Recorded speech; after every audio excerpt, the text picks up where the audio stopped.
Imagine a weapon so discreet it could be hidden in plain sight, a toxin so lethal, just a few grains could end a life. Today, we uncover the dark, mysterious world of one of the deadliest poisons ever used for assassination, ricin. Ricin is a potent toxin extracted from the castor bean plant. Just 500 micrograms, barely the size of a few grains of salt, is enough to kill.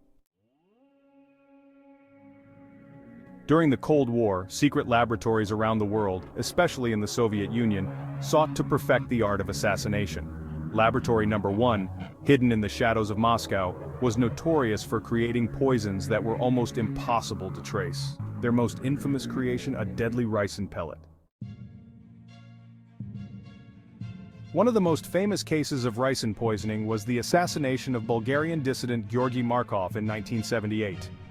Markov's only crime was exposing the truth about a brutal regime.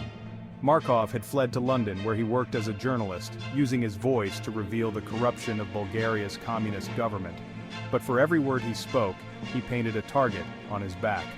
On a seemingly ordinary September day, Markov was waiting for a bus near Waterloo Bridge. He felt a sharp sting on his leg.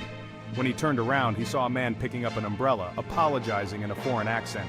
Within hours, Markov's body began to shut down. But how does ricin kill? The answer lies in its ability to hijack the body's cells. Once inside, ricin blocks the essential machinery of life, the ribosomes. Ribosomes are like tiny factories producing proteins that keep our bodies functioning. From muscle movement to immune responses, proteins are crucial. Ricin attacks these factories, stopping them from producing the proteins we need to survive. Within hours, the body's organs begin to fail, one after another. At first, Markov felt feverish, as if he had the flu. By the next day, his symptoms worsened: vomiting, weakness, and an escalating fever. His organs were slowly shutting down, one by one. Even as doctors fought to save him, they couldn't identify what was wrong. Ricin's symptoms mimic natural illnesses, making it nearly impossible to detect. By the time they suspected poisoning, it was too late.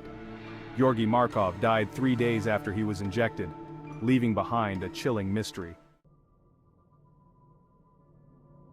The tiny pellet, no bigger than a pinhead, was found in Markov's leg during an autopsy. It was a marvel of Cold War engineering, crafted from a platinum-iridium alloy, designed to go undetected by the body. Once injected, it released a small but deadly dose of ricin, ensuring a slow, painful death. The KGB's Laboratory Number 1 was known for creating undetectable poisons. From coffee cups laced with thallium to umbrella guns, they were masters of disguise and deception. But their masterpiece was the ricin umbrella, a weapon so subtle, it killed without a sound. Ricin remains one of the deadliest toxins known to man. It has no known antidote. Even today, it's a weapon of fear, occasionally appearing in terror plots and assassination attempts. The death of Georgi Markov was a grim reminder of how far some will go to silence the truth. A man with a message silenced by a drop of poison. This is the story of Ricin, the silent killer.